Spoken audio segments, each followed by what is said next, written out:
তো আসসালামু আলাইকুম বন্ধুরা, আশা করি সবাই ভালো আছো। আর আয়শার অসমাপ্ত গল্পর পার্ট 3 নিয়ে আইসা বললাম, চলো বেশি কথা না বাড়িয়ে গল্পটা শুরু করা যাক। বললো আমি আয়শার বয়ফ্রেন্ড। এটা শুনে আমার মাথা আগুন হয়ে গেল। সেখন ছেলেটার কলার চেপে ধরে বললাম, কি বললি? এভাবে সেখন তখন আয়শা বললো, ওকে ছেড়ে দাও, আমাকে বললো ছেড়ে দাও ওকে। তখন আমি বললাম, আয়শা এসব কুই বলছে ও? এখন বললে, যা বলছে সত্যি, আমি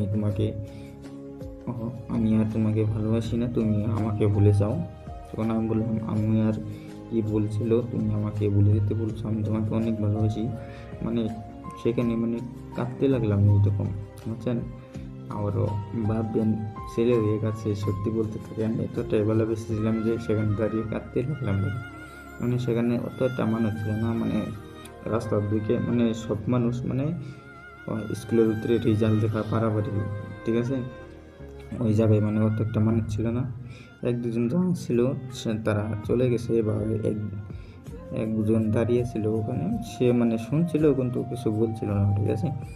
তারপরে এইভাবেই সে বললো, আমাকে ভুলে যাও, আমার ভুলে যাও। আমি বললাম, আমি তোমাকে কীভাবে ভুলে যাবো, আমি তোমাকে এত ভালোবাসি, ভোটটা বলতে থাকলাম, ঠিক আছে। এই বলতে লাগলাম। তারপরে তাও সে বলছে, না আমি তোমাকে ভালোবাসি না, তুমি চলে যাও, এইসব বলতে লাগলো। তারপরে আমি কী করবো, কাঁদে কেঁদে তার পায়ে পড়ে যাবো। আয়সা আর বলতেছে, আয়সা আমাকে ছেড়ে যাও না, তুমি ছেড়ে গেলে আমি মরে যাবো তোমার। আয়সা কোনো ভাবনা দিয়ে ছেলেটাকে সঙ্গে চলে গেলো, ঠিক আছে। তারপরে সে ছেলেটার সঙ্গে চলে গেলো, আমি সেখানে দাঁড়িয়ে কাঁদছি, কী বলবো। তারপরে আর আমি বাড়িতে এসে বললাম। তারপরে আয়শাকে কল করতে আয়শা কল ওঠাচ্ছে না। তার 2-3 দিন পরে আয়শা কল ওঠার পরে আয়শাকে বললাম, আয়শা তুমি কেন আমার সঙ্গে এরকম করছো? তুমি জানো না তুমি আমাকে ছাড়া আমি বাঁচতে পারবো না। খুব কাঁদতে লাগলাম, বলতে লাগলাম আয়শাকে। তখন আয়শা বললে, তুমি আমাকে ভুলে যাও, আমাকে মনে রাখলে তুমি কষ্ট পাবে, তুমি ভুলে যাও, আমি চাই না তুমি কষ্ট পাও, আমি তোমাকে ভালোবাসতে পারবো না। সেখানে ওই ছেলেটার নাম নিয়ে বললো, আমি ওকে ভালোবাসি। সেখানে আমি বললাম, কেন, আমার কি বলছিল, আমি কোন দিকে খারাপ ছিলাম? তুমি আমাকে বলো, তুমি যে ফেলে বলবে আমি সেই ফেলে শুনবো। তুমি যদি বলো আমার এটা বলছিল বা এটা ছিল, আমি সূত্রটা বলো, কিন্তু আমাকে ছেড়ে যেও না, ঠিক আছে। এইভাবে কান্না জড়িয়ে আমি বলতে লাগলাম, কিন্তু ওইদিকে তার আসার কোনো ভাব কিছু আমি বুঝতে পারতেছি না, ঠিক আছে। তারপরে আমি আয়শাকে বলতে লাগলাম, আয়শা কেন তুমি আমার সঙ্গে এরকম করছো? আমার কি বলছিল তোমাকে ভালোবাসা? তখন আয়শা বললো, তোমার কোনো বলছিল না, আর আমার তোমাকে ভালো লাগে না, আমার ওকে ভালো লাগে এখন।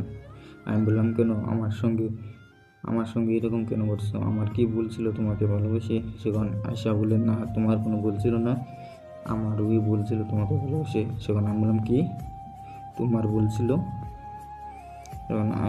সেখন বললো, আমাকে মাফ করে দিও, আমি তোমাকে ভালোবাসতে পারবো না। আমি জানি তুমি আমাকে এখনও বহুত ভালোবাসো, কিন্তু আমি তোমাকে ভালোবাসি না। আমার ওইসব অভিনয় ছিল, বহুত কিছু বলতে পারলো। সেখানে আমার এইসব শুনে মরে যেতে ইচ্ছা করলো, ঠিক আছে। এইসব কান্না এসব বললাম, তুমি না হলে আমি মরে যাবো, বহুত বললাম। সে বললো, এইসব পাগলামো বাদ দাও, তুমি চাইলে আমার ফ্রেন্ড হতে পারো। আমি বললাম, কি বলছো এইসব? তোমাকে ছাড়া আমি কীভাবে থাকবো? বহুত কথা বলতে লাগলাম। তখন আয়শা বললো, তো আসসালামু আলাইকুম বন্ধুরা, আশা করি সবাই ভালো আছো। আজকের গল্পটা এই নেক্সট পার্ট দেখবার গেলে সবাই কমেন্ট করবে।